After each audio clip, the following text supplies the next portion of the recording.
Friends, our reading this morning is a poem by Richard Schiffman called Late March, which, I realize I'm a little late on that one. But I figured given how cold and long our winter was this year, that that's kind of about where we are, right, in the unfolding of spring. So this may just work out today, okay? Anyways, it's a good poem. Late March. Again, the trees remembered to make leaves. In the forest of their recollection, many birds returned singing.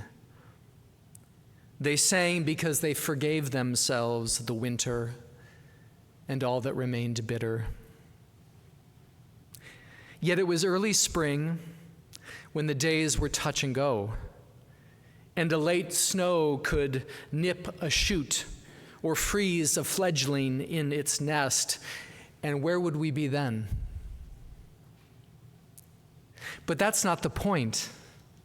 Do you think the magpie doesn't know that its chicks are at risk? Or the peach tree, their two frail blossoms, the new awakened bees, all that is incipient within us, we know. But we can't help ourselves any more than they can, any more than the earth can stop hurtling through the night of its own absence. Must be something in the sap, the blood, a force like gravity, a trick called memory, you name it. Or leave it nameless, even better. How something returns and keeps on returning through a gap, through a gate, through a tear in the veil, and there it is again, another spring to woo loss into song. The husband and wife had been married for over 50 years, but their time together was drawing to a close as she'd been diagnosed with terminal cancer. Nevertheless, the couple were determined to make this final journey of hers together, side by side. So when her alarm sounded at 2:30 a.m. every morning so she could take her medicine, he would wake with her. And because neither of them could fall back to sleep right away, they decided to make something of a ritual of it. Each night after she took her pill, they would read to each other from the book of Psalms. Just one psalm per night, starting from the beginning of the book. One night he would read aloud to her, the other night she would read to him. And so it went until the night they came to the 88th Psalm, and I've opened to that psalm right here in our pulpit Bible. The husband glanced at the text concerned and said to his wife, "Maybe we should skip ahead to the next one." "No," she said. "Please read it. I need to hear." And so he began to read aloud from Psalm 88. "O God, when at night I cry out in your presence, let my prayer come before you. Incline your ear to my cry, for my soul is full of troubles. My life draws near to the pit. I am like those who have no help, like those forsaken among the dead, like the slain that lie in the grave. Every day I call on you, O Lord. I spread out my hands to you. Do you work wonders for the dead? Is your steadfast love declared in the grave?"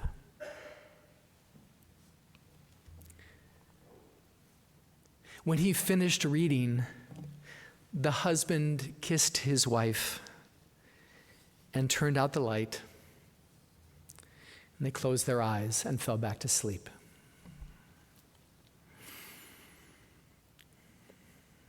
My sermon this morning is called The Meaning of Our Tears. It's a message about loss, really, and grief, yours and mine, and how we do or don't allow ourselves and others to express that loss and grief. And for me, this poignant moment shared by a couple living in death's shadow illustrates some of the dynamics at play when we grapple with sorrow and loss. Notice, for instance, the husband's gentle effort to spare his wife from the psalm's abject pain. Honey, why don't we skip ahead to the 89th Psalm? He wants to protect her. But notice, too, the wife's insistence that he go ahead and read that psalm. It's what I need to hear, she says. She doesn't want to be protected. She wants to have her grief acknowledged and expressed, reflected back to her in the psalm. And notice finally the psalm itself, how the author doesn't hold anything back, how he cries out in despair, how he lays his sorrow right at the feet of the Lord, challenging God, almost accusing God with his suffering. There's a lot going on here. When it comes to grief, there always is. It's hard to know what to do with loss and grief, our own, others. We're unsure how best to cope with the powerful surge of emotions that grief can unleash: our anger, our sorrow, our guilt, our regret. Not knowing how to cope with these feelings, we sometimes push them away. Pretend they're not there. Suppress them.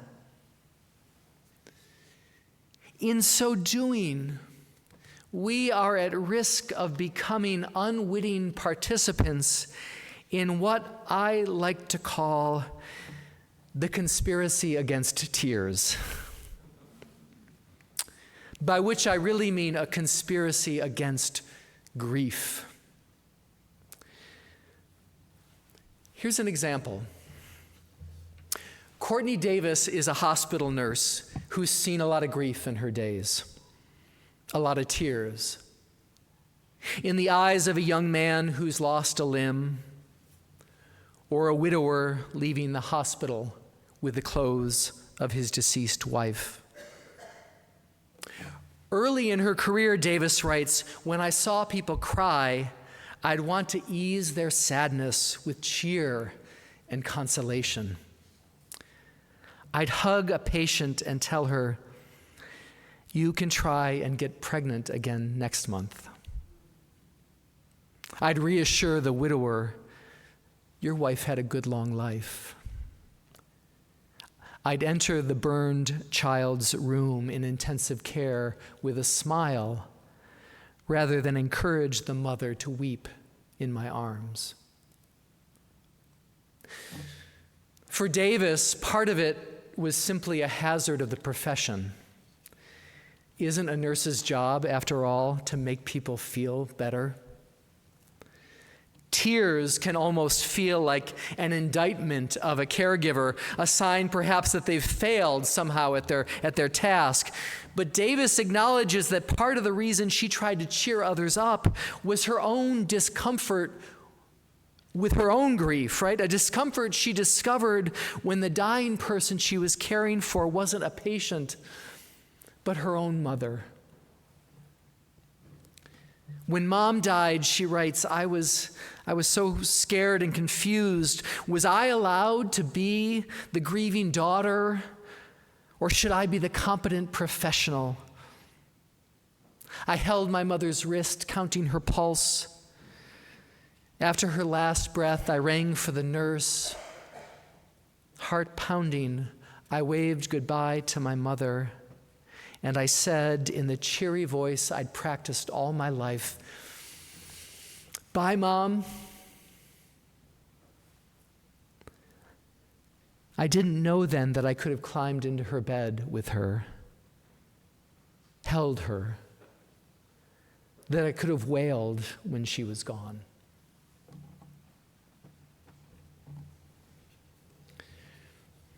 It might surprise you to learn that this conspiracy against tears, against grief, extends even to the church. And not only here in famously stoic New England. Over the centuries, it's been considered impious or ungrateful sometimes to raise a lament to God. I vividly remember when I was a kid in Sunday school and I was upset about something, and my Sunday school teacher said to me, "God doesn't like a complainer."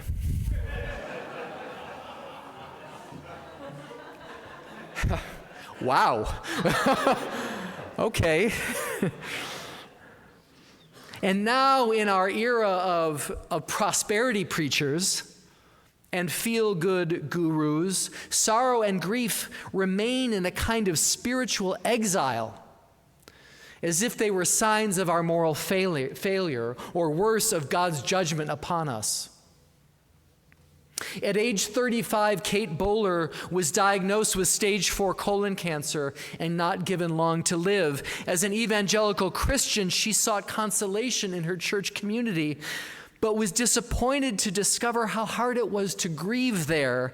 It felt to her that many of her fellow churchgoers saw her horrible affliction as a judgment against God's goodness and might.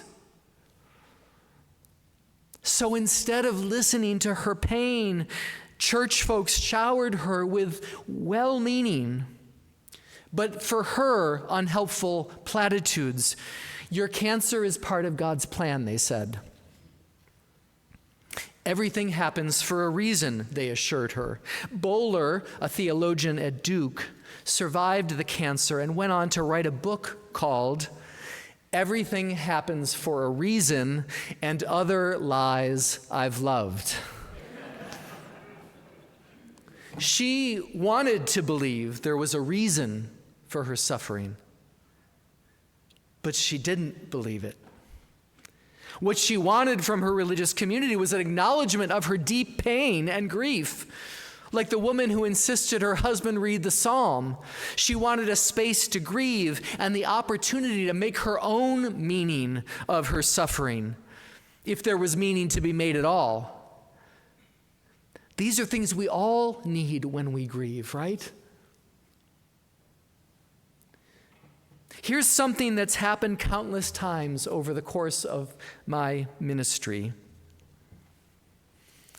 Someone will make an appointment to see me, and they'll sit down across from me in the chair in my study, and they'll begin to cry.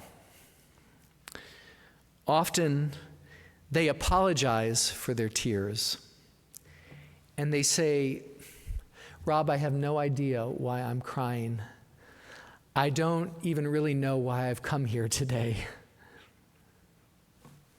"That's okay," I say, and gently push the box of Kleenex toward them. But often they discover why they've come. Their tears help them discover why, help them give voice to their grief. It's almost as though the act of crying releases our body's insights, wisdom, into the source of our tears.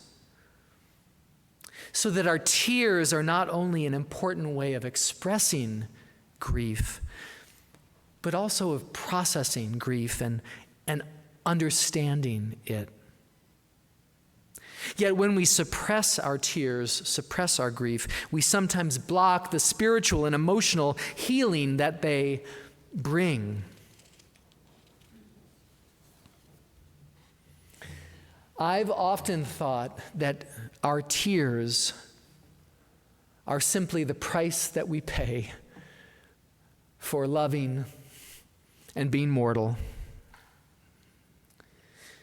But the great mystic, St. Teresa of Avila, invites us to think of our tears a different way, not as a price, but as a gift. She often spoke of the gift of tears. She said our tears water the garden of our heart, making our heart once again a fertile place, a place where new life can blossom and grow. That's their gift to us. I wonder what new life your tears have nurtured.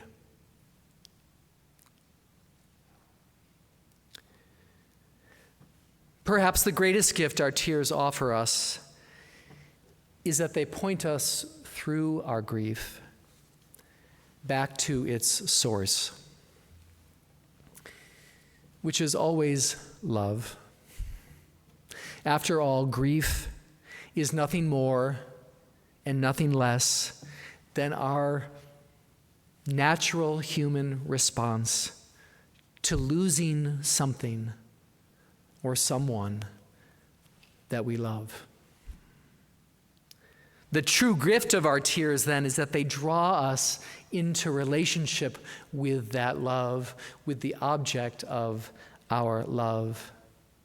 And when our grief eventually subsides, what we are left with is the love.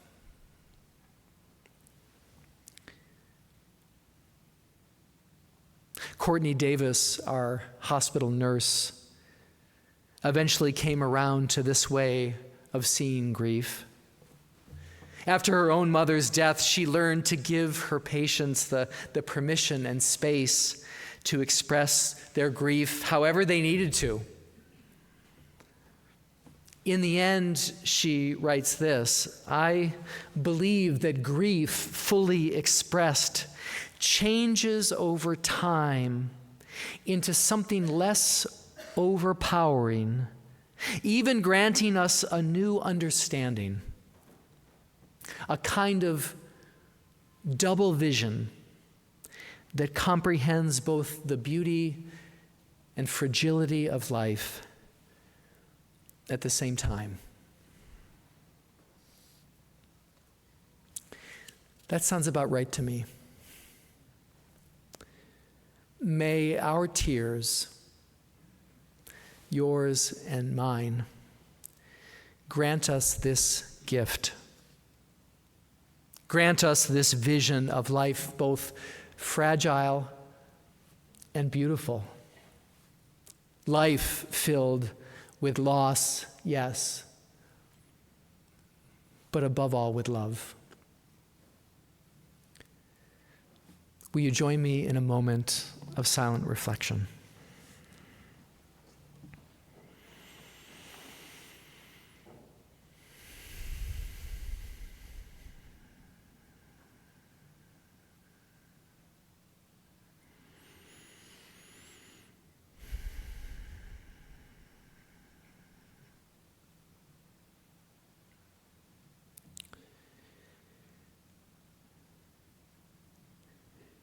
Spirit of life, in the moment of our sorrow, in the moment of our greatest need, grant us the gift of tears, a gift that will one day lead us back to life and love. Amen.